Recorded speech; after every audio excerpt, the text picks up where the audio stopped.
When you're getting on your rural property or your homestead for the very first time, you can think of following the 4 essential elements: earth, air, water, and fire.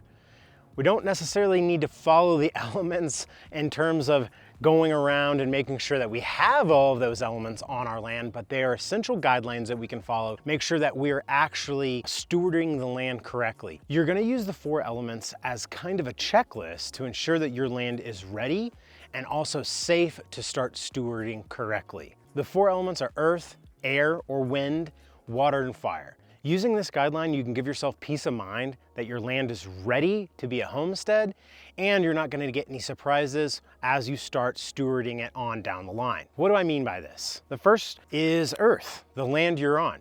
We spoke about previously of getting a lay of the land, actually physically walking around and being on each and every part of your land. What you're going to do by this is it's actually going to help you to understand the geology, the geography, and the topography of your land.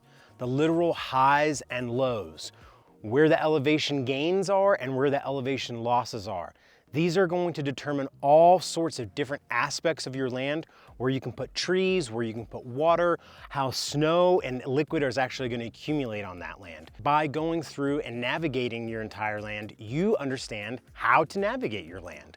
If this is a completely raw piece of land that you're doing for your homestead for the very first time, so you may have to put roads, but it's best for you to understand how to get from one piece of your land to the next piece of your land. One of the most important parts of the earth aspect of the elements, where you can put plants, what type of plants and trees will grow there, whether your soil's alkaline, whether it's sandy, whether it's rich, whether there's a lot of topsoil, whether you don't have any topsoil at all, what kind of amendments you're going to need to put in it. It's really important that you look at physical dirt on your property to see if it's going to be what you're looking to do. You don't want to put an orchard somewhere where trees don't grow very well. Getting a lay of the earth and understanding how you're going to best work on that earth is going to be key in your homestead adventures. Air or wind. Seems like, why would I have to worry about air on my homestead? You are going to have to worry about wind on your homestead and how it actually moves through your land. You're gonna have to worry about wind. Depending on where you're at, if you're in the west, if you're on the plains, if you're in the mountains, there's going to be different levels of wind. Where I live, it's not crazy windy, but I do still have to keep that in mind when I'm building a fence or any type of wind barriers, where the wind comes from, its prevailing trajectories, and how much wind I get. That is also going to affect the dryness or the aridity of my land or the homestead you're buying. The more arid, the drier a piece of land is, you're going to need to know about that. It's going to affect your watering, when you water, how you water, what type of animals and plants you can have on that land. So aridity, or how dry the land is super important. And finally, something that's not very, very important, but it's something to keep in mind is, can you harness that wind? Is there ability to actually use that wind that blows across your property as a form of energy?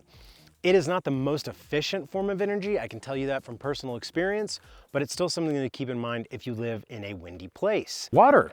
Water, probably the most important element besides earth, maybe more important than earth, but water. And water falls into the WWH, when, where, and how. When does the water get onto your land?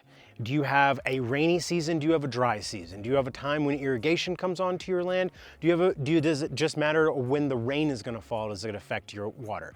When does the water get onto your land? That's going to affect planting seasons. It's going to affect growing cycles. It's going to affect how you live and act on that land. So you have to know when the water actually is physically going to arrive on your property. The other one is where. Where does the water come from? Again, how does it actually, what is the source of the water that you're going to be getting? That's probably the most important question. Where is the water going to be coming from? Is it going to be coming all from rain? It could be a completely rain irrigated property, probably the hardest property to homestead or own as a rural property, unless you live somewhere where it just rains all the time. Then you really don't have to worry about that. Is it going to be coming from irrigation? Is it going to be something you're paying for? Is it going to be something that you have to truck onto your land? Where your water comes from is incredibly important. Make sure you know where that is and exactly how you're going to manage the location from where that water comes from. Finally, how? How does the water go from its location, where it's coming from, to being useful on your land? Does it come through irrigation channels? Does it come through pipes? Does it come through a sprinkler system? Does it come by manually going out and putting water in a truck and driving that water around and watering all your plants and animals? You need to know how that water gets onto your property, how much work it takes for that water to go from its location to actually doing its job on what you want it to do, irrigating or watering or washing or whatever it is. And if this is a homestead or a rural property that you're gonna be using for investment, it's really, really important that you understand that there's gonna be multiple types of water. You're gonna have water for irrigation, non-potable, and you're gonna have water that is potable, drinkable, showerable, all that kind of stuff. So you gotta keep that in mind whenever you're thinking about how, when, and where that water comes from. The final element, fire. I know this is not something that we want to think about, but this is something we definitely do have to think about. And the very first and foremost thing we're gonna think about when we're talking about fire is fires, right? So whether that is a wildfire, structure fires, or anything like that. If you're a homesteader or buying rural property, you're going to be in a location where the fire department is most likely volunteer and they're not gonna be right around the corner. Also, you're most likely going to be in a place that is affected by wildfires. Fires that happen out in the wilderness, fires that aren't necessarily easily subdued by your local fire department. So you're going to have to A, be prepared for wildfires, whether they happen, when they happen, how they're going to affect you, where you are in a wildfire location, but you're also going to need to have some ability to stop, prevent, and fight fires on your own, whether it's a structure fire, a gas fire, or wildfire. As a homesteader or a rural property owner, fires are going to be completely put on your shoulders as opposed to relying on your local fire department. Now, if you're lucky enough to live right next door to the fire chief, great, but most of us are going to have to fight our own fires. Fires are important. You have to have an idea for wildfires and also just regular fires that occur on your property. Something that we don't think about often with fires is energy. We can harness fires to our great potential. We can use them to heat our homes. We can use them to heat other areas where animals are going to be. We can use them to cook. Fire is one of our greatest tools.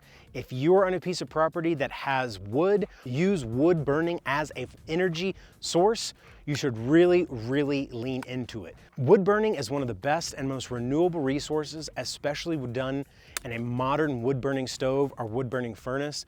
They're very, very efficient. You can steward them correctly and have lots of fuel that costs you very little and heats your home. I also love the old proverb that wood fire heats you twice. Once when you're cutting the wood and once when you're actually burning the wood. Just think about that. Wood or fires can be a beneficial thing to you. And with that, if you are going to have fires or you're going to use fires beneficial way to you, you might have forests on your land. So forestry and managing or stewarding forests is a whole nother aspect of rural living and homesteading. It's actually really rewarding and it's something that you can give on and pass on to generations into the future. And again, we've talked about this and we'll continue to talk about this. Even though this work that we are doing is going to help us and it's going to benefit us, not only in money, but also in stewarding the land correctly and being able to live more free and more self-sufficiently, ultimately, our entire goal is to benefit the Lord and to make sure that all of the work that we do aims to glorify God first. It's very easy to lose sight of that, especially as we get excited for new projects and new opportunities. But all of our work, all of our efforts should start with the glorification of God and make sure that He is at the heart of all of our decisions and not our own desire to fulfill our needs first. One of the best ways to glorify God is to take care of His land, to make it better than you found it, and to ultimately leave it in the hands of His children in the future to continue to make it better as well. In the name of the Father, the Son, and the Holy Spirit. See you guys soon.